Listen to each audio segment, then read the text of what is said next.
the door back on the skid loader. And I happen to have this little handle that kind of set my phone in there. And it's kind of the perfect position, at least for this angle. So I'm helping Dad feed in the morning, and I'll tell you why once I get out and get this gate open.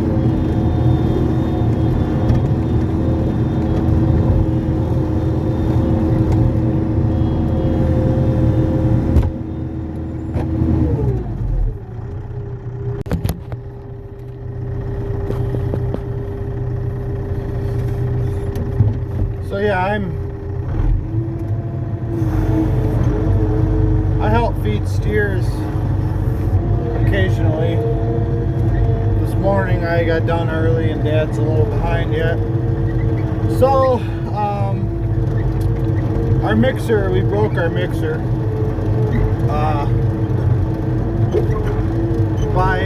Broke our mixer, somebody misplaced a salt block. I'm not going to say who that was, but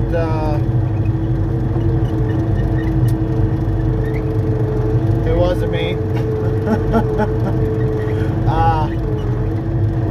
And it got caught under one of the augers right in front of the door.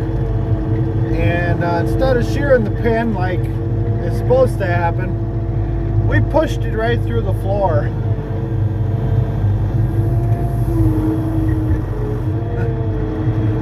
So it's not that big of a deal. If we were going to keep going with the silage, we would have probably went and fixed it.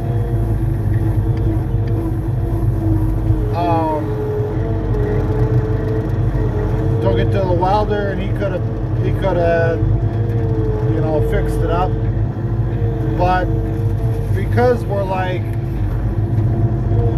pretty much a couple of weeks away from being done feeding silage, it is what it is. We're just going to haul with the loader. So it takes him a little longer in the morning. So every once in a while I jump on the skid loader and put the big bucket on and try and help him out a little. I don't think they're going to need more than a scoop.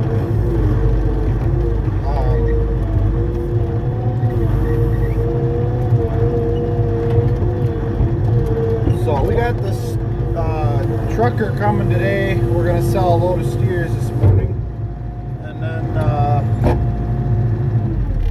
we'll see where we go from there. I got the dryer bin empty, so we could start picking corn if it's going to stay dry out or not. I don't know. Otherwise, I got the stalk chopper hooked up.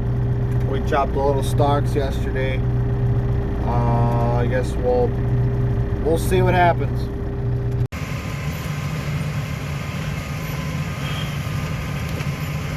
So we're out here in the corn, standing corn stalks with the grain drill. We ordered about 25 acres worth of winter rye.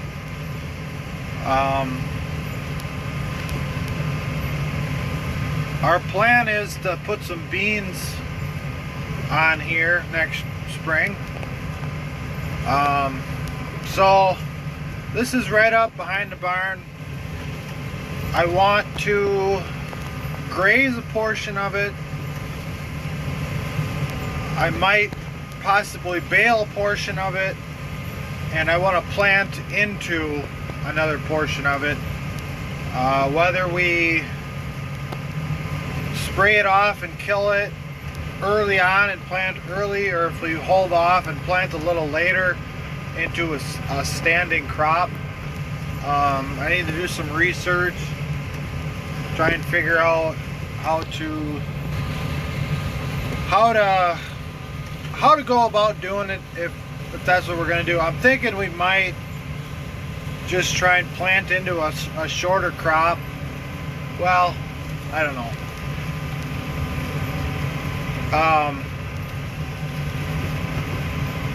Actually, it'll probably be, because if we bale any, it'll be later May.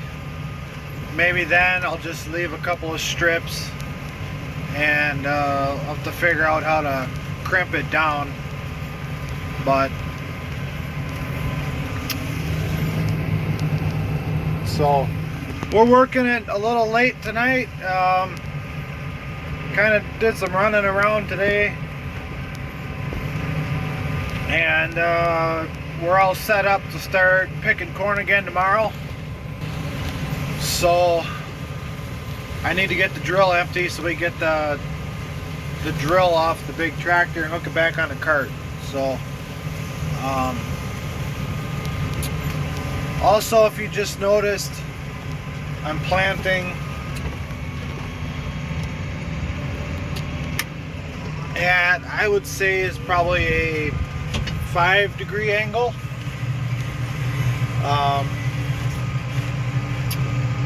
I struggled a little bit today just seeing where you're at, but you can definitely, I think, see a little bit better at night, honestly, with the tractor lights. You can see right, I could see right where I just came, you know.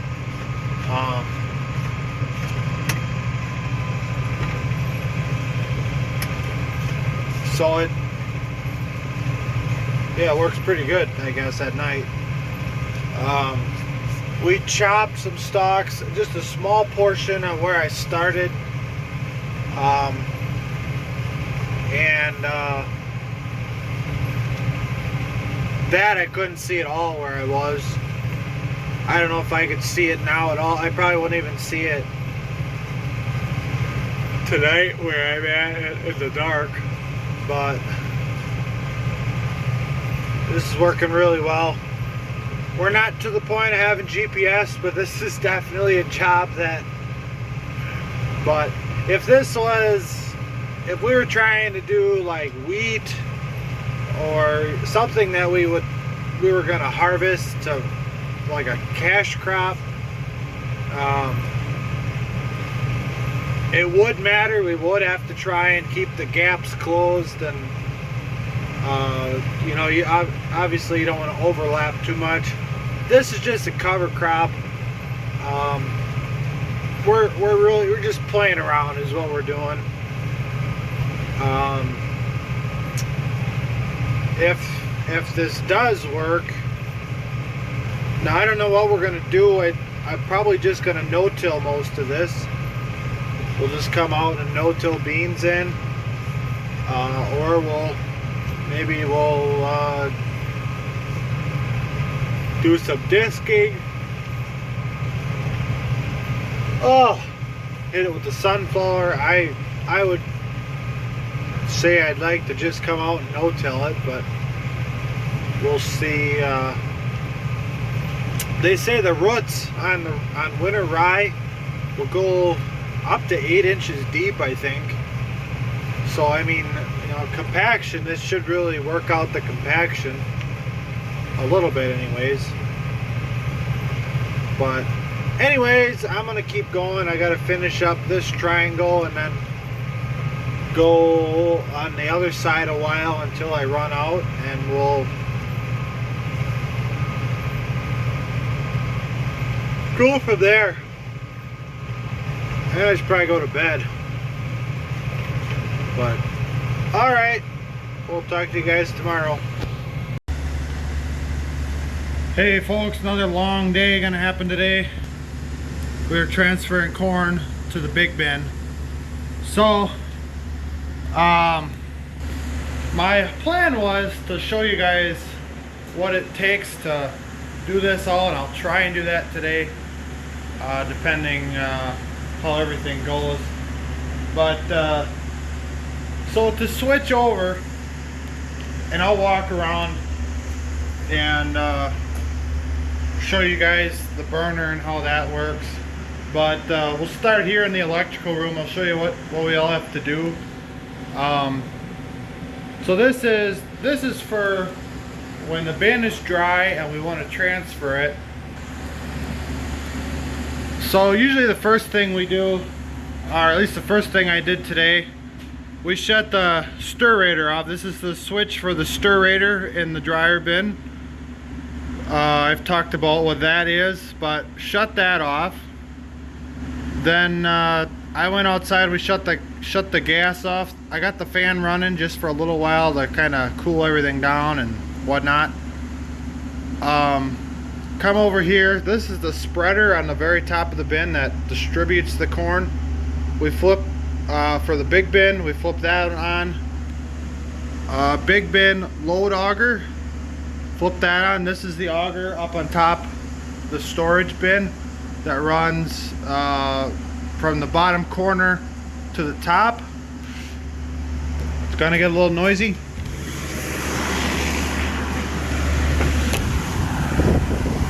Start this tractor, rev it up to 1500.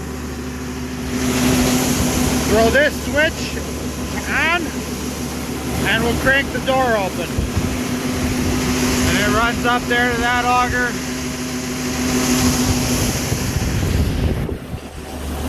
Pretty windy today, so we'll see how the audio is. But over here at the burner, it's gonna be a little loud. I don't know if you guys can hear it, but you can hear the corn entering the big bin and hitting the outside walls. That's that spreader spinning around. So this is the adjustment for the burner. And my brother, when he plumbed this up, for us. He put this in. Today, instead of shutting this valve, I turned this valve off. And hopefully I can keep my adjustment in and I don't have to play with it a whole lot. This has to come off. This was to test the line and we haven't gotten it off yet, so we got to take that off. But now there's no gas in here, so we should be able to. So after a little while, I could probably do it now. We'll shut the big fan off, and then and now all we got to do is wait for the bin to get empty. So I'm gonna jump in the tractor, I think, and maybe pull up a video or something. So we've had kind of a big learning curve, especially on this batch. Lots of problems with moisture, getting an accurate moisture test.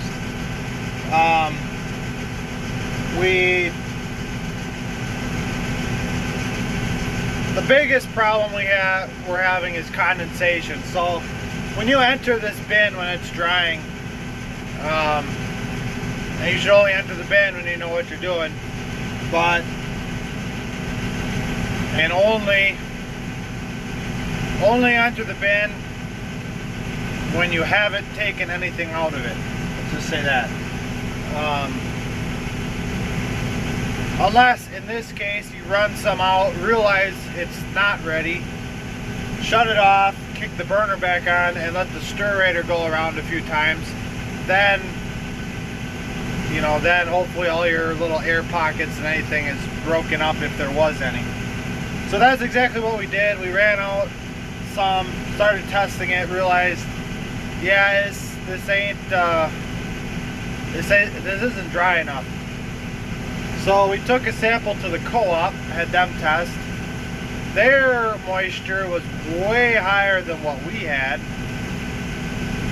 so that really confused us.